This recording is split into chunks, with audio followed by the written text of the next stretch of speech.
So I upgraded my computer to Windows 10. Camera was kind of sucking, but it seems fixed. But it was kind of a dingus and kind of cut off the first 50 seconds of this review. So it's going to be a slight jump cut here. So I apologize for that. It's lost, and I just don't have the time to redo the review. So I really apologize for that. But I hope you enjoy my review of Kataklysm and of Ghost and Gods. You know, it jumps in almost at a decent spot, but it's just kind of awkward. Just letting you know. I thoroughly enjoy Kataklysm. I've enjoyed their past 5 or 6 albums, with 2013's Waiting for the End Till the End to Come. For the End to Come, sorry. That's my favorite album from there, for sure, without a fucking doubt. I thought that had the best songwriting. I thought that had the best sound. It was overall phenomenal. So I was really excited for Ghosts and Gods. And I'm here to say, man, this album's just as good. Like, man, I really, really enjoy this album. I don't think it's their best album, but I think it is really, really solid. So it starts off with the song Breaching the Asylum, which I found to be good, but I found to be kind of one of the more forgettable tracks on the album, to be honest with you. That's the thing. Waiting for the End to Come and even like Prevail is probably my second favorite album from Kataklysm. I feel those two albums, they were very memorable. Almost every song is really memorable. Most of the songs on here I can tell are memorable. I think the most memorable being Thy Serpent's Tongue. Man, that song is fucking great, man. I mean, the vocals on that song are just phenomenal, and especially the guitar riff later on in the song. It's got more of a metalcore vibe to it. I just thought it worked freaking so well. I mean, that whole song is really good. I love the really crunchy riff. It's just like so fucking heavy, and the verse riff is really heavy as well.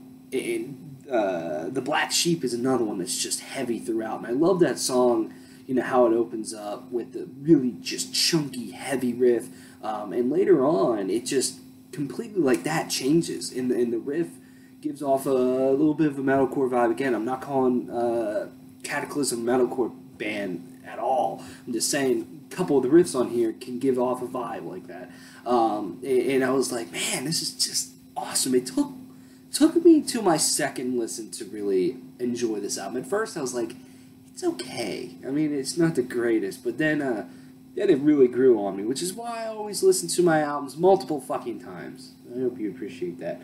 Other really good songs, Marching Through the Graveyards, I thoroughly enjoyed. Soul Destroyer is a thrasher, man. I love that song. Same with Marching Through the Graveyards is another just thrashy, very energetic song. I think one of the best parts about Kataklysm is just their, excuse me, their absolutely chunky and just heavy guitar tone, man. I mean, it is just the best. And I think the Black Sheep really demonstrates that, how just thick their guitar tone can be. But, you know, throughout, it is just phenomenal. And there's a lot of very, very good melodies on here at times, and I think the Black Sheep is one towards the end that's just it's awesome. My personal favorite, say what you want, my personal favorite Kataklysm song is Elevate off of Waiting for the End to Come. I absolutely love that song. I mean, that lead during the chorus is so good. I love the lyrics. I love the riffage throughout. That song is so good, and there isn't a song like that on here, but I think the Black Sheep, towards the end, is probably the closest.